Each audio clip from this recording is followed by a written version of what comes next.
Gentlemen, today we are talking about what you need to know if you are going into either a barber or a cosmetologist by yourself to get a new haircut, whether it's your head hair or a beard trim. This is my good friend Roberta, who is a licensed cosmetologist educator. I'm gonna be asking her a few questions and she's gonna be dishing out a lot of information. Now this video may not be for all of you, but I have plenty of other videos for you guys to go back in and check on and learn from. So the first question is, we're gonna go over some things that maybe even older people that had their wife wet them or whatever would need to know when going into a barber or a cosmetologist to get their hair cut. But first off, what is the difference between a barber and a cosmetologist? Okay, so whether you go into a barbershop or a salon, so if you go into a barbershop, you're going there to see the barber.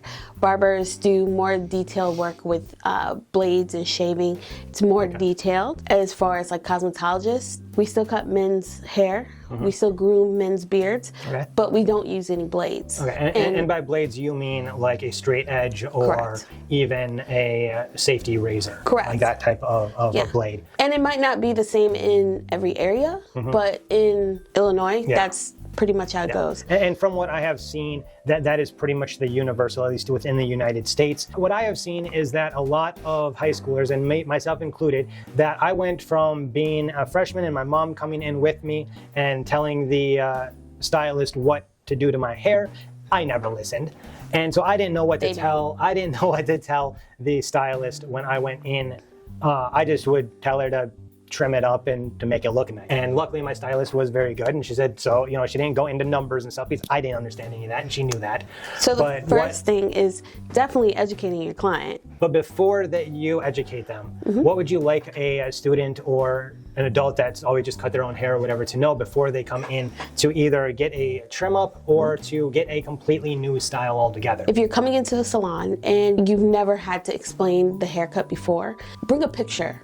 So it'll help you be more descriptive about what you want and what you don't want. That's the first thing I always tell people, bring in a picture. Is a picture good enough, or would you prefer to have a few different styles so that if they can't, so that if you're not able to do what they would like with their preferred style, there's a couple of other options to go off of? Right, so usually for newer clients that I see, I ask them like, okay, next time bring me 3 pictures, and then we can kind of see like, okay, the sides work incredible, like the fade is incredible, and then that's when I go into educating my client about like a half, 0, 1, 2, because most of the time they have no idea. If you guys don't know what you're talking about with the different numbers, just talking about the guard sizes, which is usually in millimeters on most trimmers. However, I know that if you have your mom cutting your hair and then you go to one of them, that number doesn't always mean millimeters. There's a lot of, like, the old walls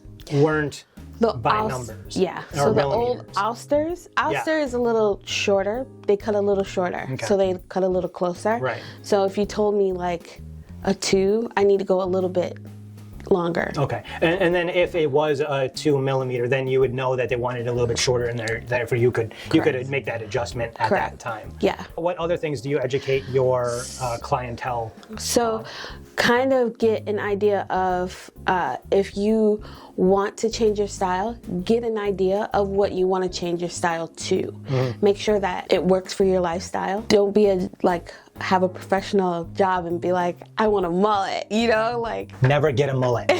Never get a mullet. Lies. Okay. So like just make sure that goes to your lifestyle. Like you don't want something more military if you're not in the military. Yeah. Or, if you're a surfer, you don't want a crew cut.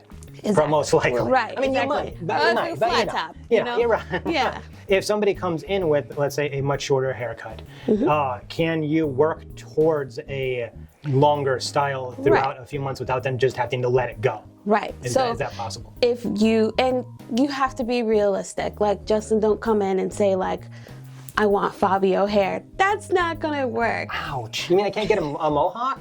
No. Oh yeah, so I don't have hair up there. So realistic ideas of what you want, you know. I had a guy come in and he showed me this super like kind of surfery wave, and I'm like, you have stick straight hair Right. that does nothing. It has not 1 ounce of curl. Yeah. And I was like, let me show you some better options, you know? Yeah. And shout out to him. He knows who he is. But yeah, so just be realistic of your hair type, your hairstyle, and your lifestyle.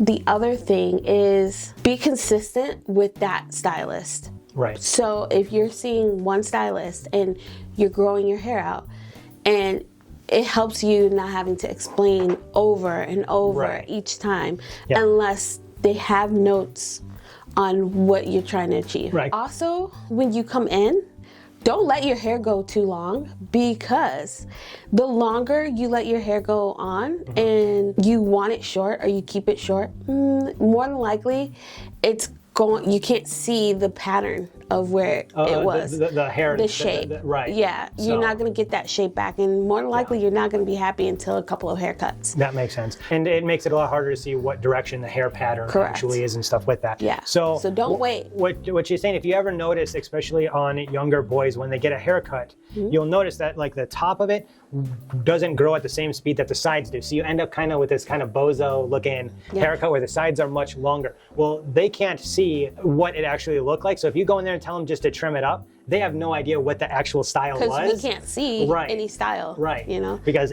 nothing matches. You mentioned to stay with one stylist if you can. Let's say that you're in a small town, right? Okay. And there's not a lot of options for different stylists. What's a way to switch to another stylist without offending the previous stylist that you may have had 3 or 4 haircuts with already? So I'll let you in on a little secret. You guys don't care? We don't care.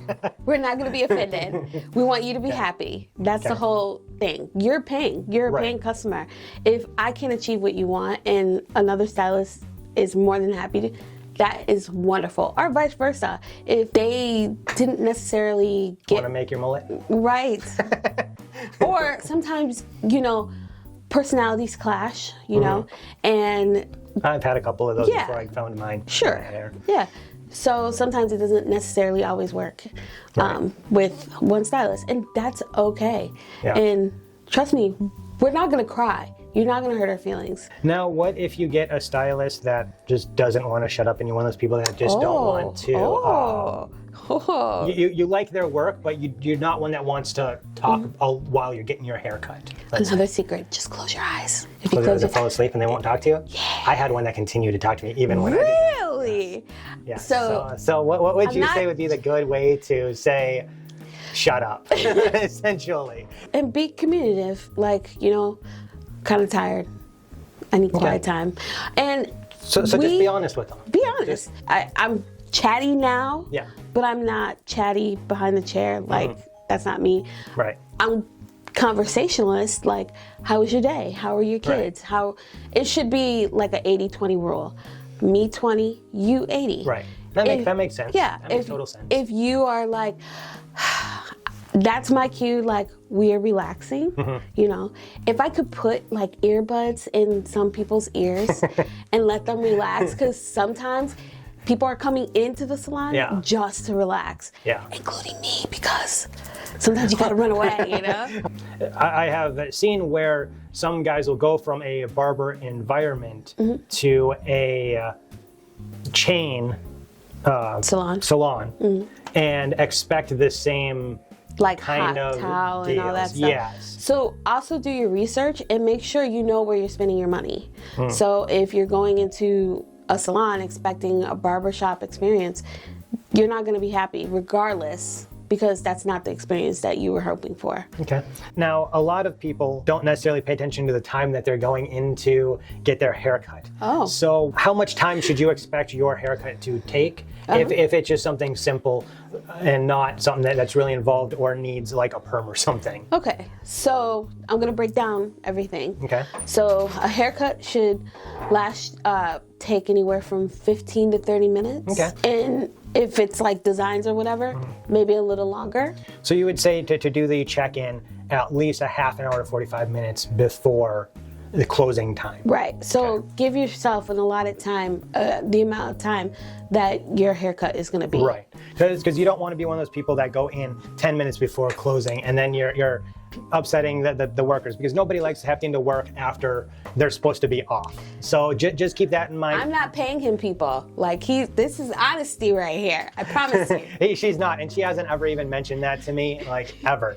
But this is something that I know because I was in sales for a while, and it's just one of those things that you don't want to have that last client come in 10 minutes before closing when you're ready to, cash out and stuff. Right. You want to be able to get out on time, just like you want to get out on time of your work. Okay, so we've covered a lot so far, but there is one thing that, now you said that you can educate your customer, or the person that's sitting in your chair. Yes. So do they need to know anything about how to style a new haircut, or is that something that you guys are more than happy to spend the extra 10-15 minutes explaining and showing, and would you even allow them to style their own hair while at the shop if that's what is needed? So encouraged, because you not only want to provide your client with products, because they have to maintain the same hairstyle at home. Right. So if you don't show them how to maintain the style at home, you're kind of failing them, and then they're kind of wasting their money and you're wasting your time. Yeah, that makes total sense. So a quick 5 minutes, like, this is how you do this before they go is always. I would say that that's especially important for some of the longer cuts, because you may find out that although you like the way that it looks, you may find out that that's too much involvement, that you don't want to actually have to maintain that haircut. And in that case, they can go ahead, wash out any of the product, and get you a shorter, more maintainable cut right there. It may cost you more because you're technically getting 2 cuts. There's so many products, and that might not be the right product for their hair. Yeah, hairspray versus gel, or pomade versus molding cream or paste. Yeah. So with all of that information, any closing advice or suggestions for people, or haircuts even to stay completely away from, no matter how much in style they are? So, yeah, I'm trying to get her to say a mullet, but I don't think she's going to. She has fun cutting them. They're awesome. Yeah, if I could have one, I would, but I won't. Just shave your head, guys. It's so much easier. And then you don't have to deal with this. This is true. A style that I don't like. Not necessarily that you don't like, but just doesn't seem to look right on just about anybody. My personal style, in my opinion, should not be injected to your style. Your style is your style. So I can't be like, you can't have a mullet. Like, that's wrong. And that's why I won't ever be able to be a hairstylist or barber, gentlemen, because off that hair would go. Haircut before a special event, when and how many days beforehand is a good period. Don't rush us. Is there any haircuts that you don't find enjoyable to cut? You're killing me.